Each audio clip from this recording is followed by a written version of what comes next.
Okay, in this walkthrough, we're going to be taking a closer look at the Arkanoid device. So once you have installed the arcade pack, you'll find in the packs folder all of the arcade devices. And there are 4 devices in the pack, but there is a separate version for each device for all of the supported controllers. So that will be for all of the Launchpads, Marks 1, 2, and the Pro version. Machine Jam, and also Push 1 and Push 2. So we're going to be using Push 2 for this demo. So I've got the Push 2 version of Arkanoid loaded here. So Arkanoid is based on the classic arcade game Arkanoid, where you have this kind of sort of 3D looking space, and you were controlling a little ship, and you were bouncing the balls around kind of in a sort of a diagonal process to chip away at the kind of blocks at the top. And what we've done with this device is we've tried to take some of the diagonal movements and turn it into a sequencer, because usually when we're working with these kind of 8x8 layouts, things are either going horizontally or vertically. So we thought it was something interesting to try something diagonal. So the first thing we need to do is we need to select our control surface. So we have the arcade, the Push 2 version of this arcade device. You must click on the small button here. This will refresh the menu and create an up-to-date list of any connected control surfaces, and then we can choose Push 2. On Push 2 and Push 1, it will by default take over the 8x8 matrix and a few of the buttons as well. You can release this control by just clicking the arcade button and turning it off, and it resumes normal behavior. With it on, it takes over Push, but only whilst the device is in focus. If you switch to another device or another track, the focus is lost. But if you would like to keep this focus locked to this control surface, simply click the little device lock button, and this allows you to switch tracks, but keep the arcade device present on this particular control surface. Okay, so Arkanoid is it's a melodic sequencer. That's what it's been designed for. So you'd probably be using it with sort of synthesizers or any kind of tuned instruments, really. And what we have is we have a 7x8 grid in the top layer, and then the bottom layer is where we fire our sort of moving balls from. So if we just hit play, and we can have up to 4 sort of sequences moving at the same time, which I'll go through in a moment. So let's choose number 1, and we can see there are some settings over here. So each one of these has its own dedicated sort of control section where you can have all these different settings. First of all, we might want to choose the direction that it's moving in. So let's say we're going to go left.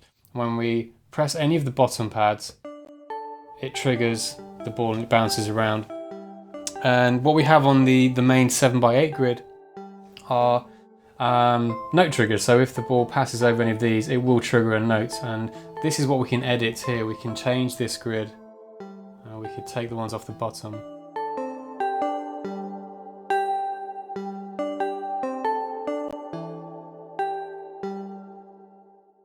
I'll put them back.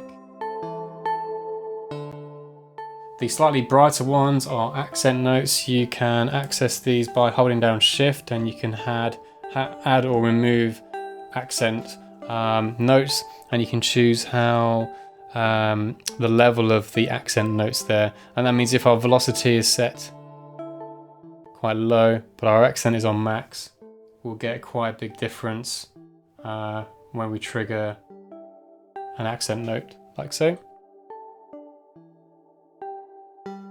We can randomize the velocity also, and we can choose how much the accent is applied to a particular moving ball, and each of these are independent from each other, from the other 4. We can choose how fast this is running. All of these controls can be controlled at the top of Push as well. So if you just click on the device name there, you get a few different banks. So banks 1 to 4 are controlling each of the 4 moving balls, so you can choose the rate.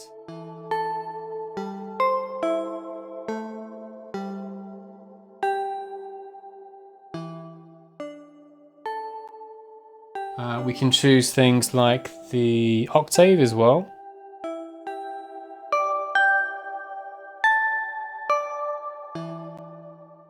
And we can also choose the grid, which I'll come on to in a moment. So what we're going to get with this, the way this moves around, because it's a 7x8 grid, it sort of comes around in a cycle, and it will start to repeat itself. Once it's done enough rotations, it comes back to its starting point. And when you add another one in,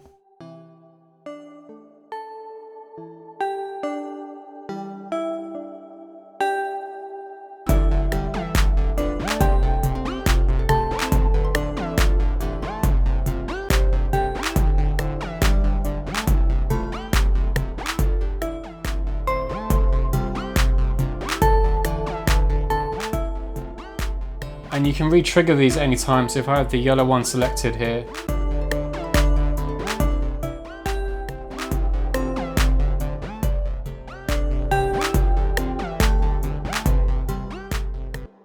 so I was just re-triggering, and it was hitting the first sort of ball that was triggering a particular note.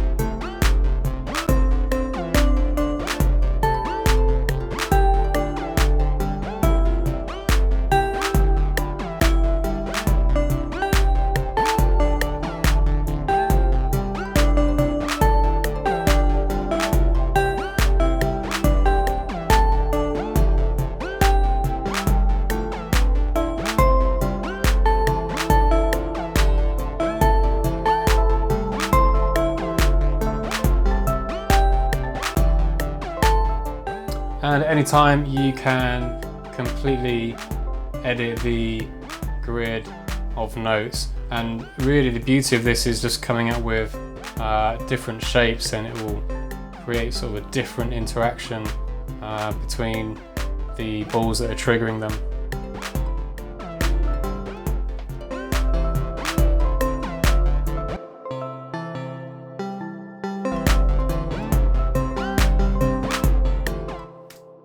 Okay, let's try some presets. There are presets in the little drop-down menu here. Let's try chicanes. So to explain how the notes are being generated, like what the actual notes are, because all we're doing really here is we're choosing if a note is triggered or not. The actual pitch of the notes, or the actual note, is determined by the grid here. So the grid, you have a drop-down menu. And essentially what's happening is the notes are already pre-laid out underneath this layer, if you like, and we have these different variations. If you look in the manual, you will see a visual explanation of how the notes are laid out. And what it's showing us is, for example, on the vertical one, the lowest note is starting here, and it goes up to the top, and then it goes up there and then up there. So we're starting with the lowest note here and we're ending with the highest note there. Vertical minus is the opposite. The lowest note starts in the top right corner and they kind of come down to the bottom left corner, and so on. And that was just a way of getting different notes laid out. So rather than having to spend time choosing what note you are going to trigger, you can just have fun choosing where the note triggers are and playing with the kind of moving element of the sequencer. All of the notes will conform to the selected scale over in the global section, and also the key.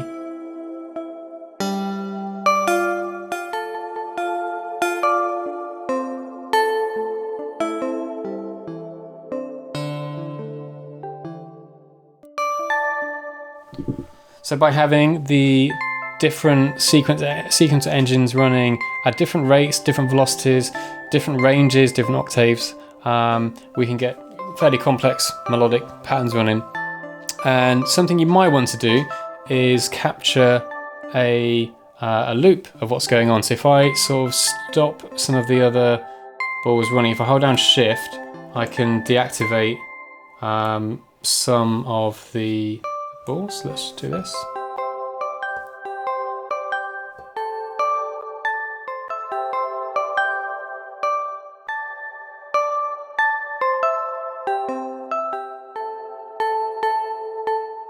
Okay, So what I can do is I can capture a loop of this, and how I do that is with the looper. Each Arkanoid board has its own looper, and I can choose a number of steps.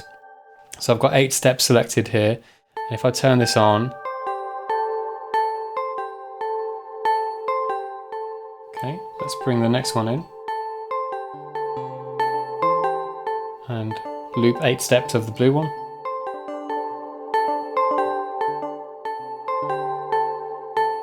And then the same with the pink one.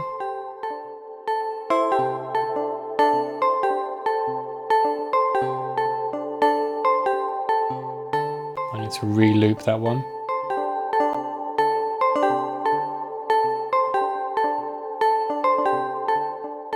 Okay, and we can still change the settings of these as they're playing. So I could change the random velocity of the blue one, bring in the green one.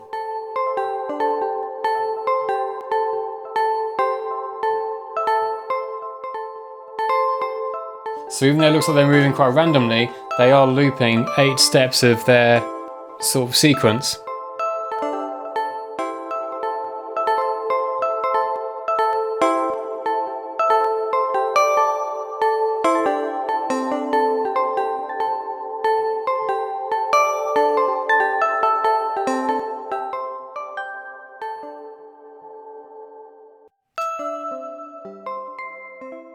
If you want to capture a loop of the entire MIDI data that's being generated by the device, then you can use the MIDI looper over on the left hand side here. What we can do here is capture the data that's actually being generated by the device, and it takes over and plays back that MIDI data rather than using the actual internal sequencer. So this has 2 functions. One, it's really useful for performance if you just want to capture a 2-bar loop that was kind of moving and changing, and you just want to capture it as it is and keep it repeating over, similar to how you might just capture a MIDI loop on a clip in live. But also it lets you very quickly convert what you're doing into a MIDI clip rather than having to set up a separate MIDI channel and perform all the necessary routing options. So the looper can capture 1, 2, 4 or 8 bars linked to the time signature. I'll set it to 2. So this is now recording. And now we have the looper is what we're listening to. It's playing back the looped sequence. We're not hearing anything that's being generated by the sequencers. So if we change any of the settings, it won't make any difference. If you want to capture a new loop, just click this again. We now go back to the sequencer, it's recording a new loop, and then begins playback again. And if I want to turn that into a clip, I can just use the little arrow buttons here, or just select a clip slot, click, clip, and now if we look inside, we have captured that MIDI data. And if we want to capture a new loop,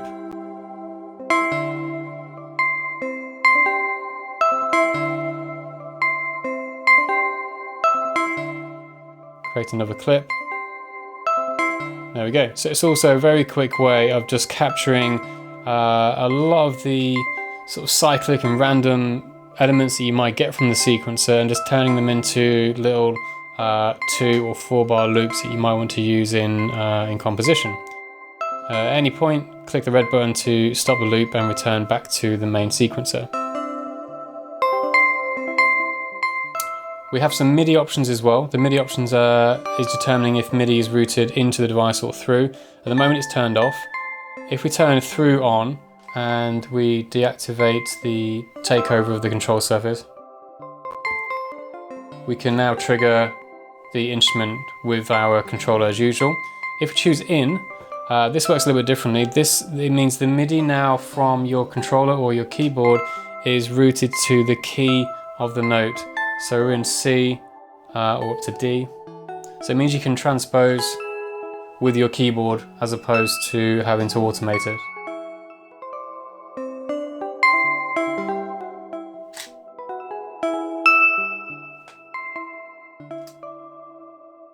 We also have swing for each of the 4 Arkanoid sequencers. You have the slider amount to control how much swing is applied, and then an on-off for each one. If the swing is orange, it means the rate is set to an uncompatible rate. So swing is only applied if the rate is either 16th notes, 8th notes, or 30-second notes. It won't work if it's anything else, so it will just automatically bypass.